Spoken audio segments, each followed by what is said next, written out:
Andito tayo guys sa reception area ng Sofitel. Ang ganda ng reception area dito guys. Oh. Yun.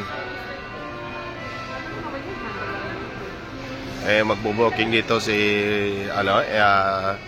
kumpare natin na si pare Engineer Roselo. Oh. Ito reception area ng Sofitel.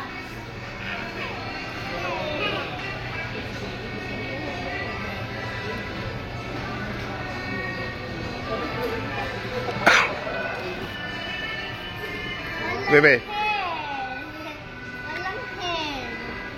Walang hair, oh. Walang hair. Ano wala yung hair? Oh, ganda dito. Buhok. Wala ng buhok yung kalbo eh. Ba't kalbo ka na? Inahit ko. Ala. Si kuya. Tulungan mo si kuya.